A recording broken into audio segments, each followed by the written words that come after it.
Imagine a few years in the future, and you just had a baby a few months ago.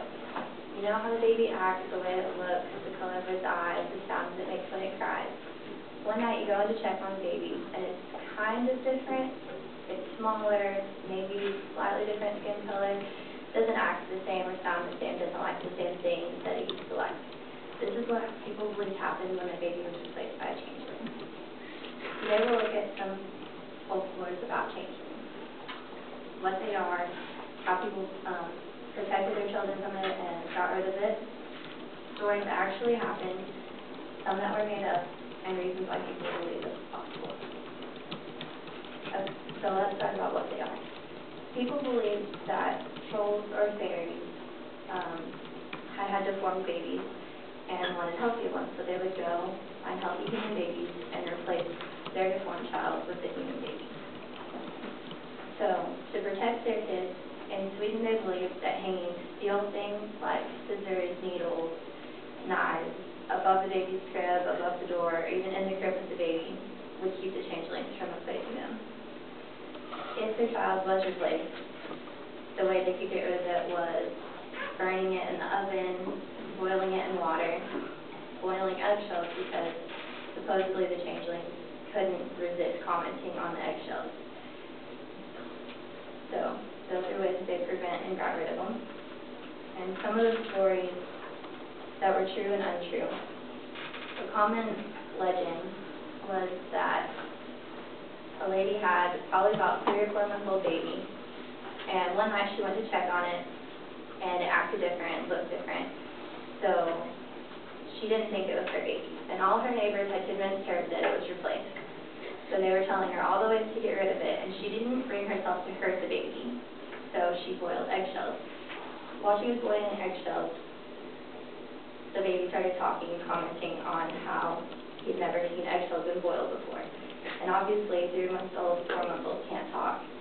So she realized that it was a changeling, and she tried to grab it, but she tripped, and when she got up, her real baby was there. So that's obviously something that's made up.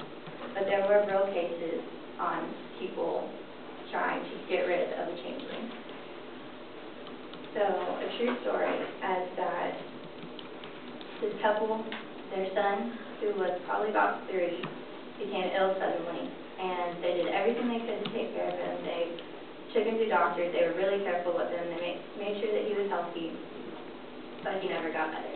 By the time he was 4, they were just convinced that he had been replaced. So they made a huge pot of boiling water, and they put their son in it. They ignored his screams and his cries and left him there until he died. And then they realized that they were wrong.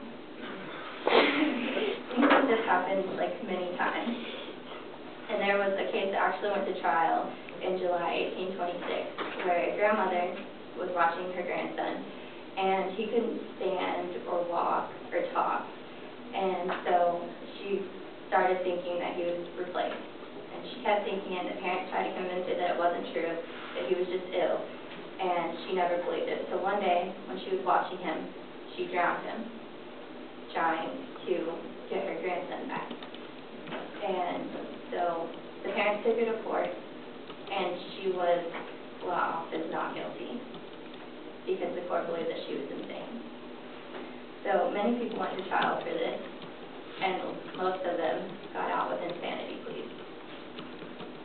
So that was some of the true and untrue stories of what happened.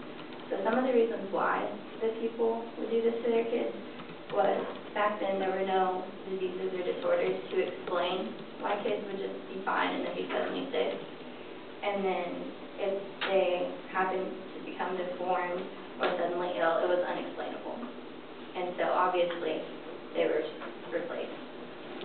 And then it's kind of like back in the old days whenever they believed that people were possessed, even if they weren't, if they had a mental illness. It's kind of like the same thing. And some parents just could not believe that they could possibly have an odd or ill child. So that was their explanation, because they didn't want it to be their fault. So in conclusion, this was a very serious urban legend. It resulted in a lot of injuries and a lot of deaths. Injuries to the kids whose parents realized before they died that it wasn't a changeling, And I think the way that they overcame this urban legend was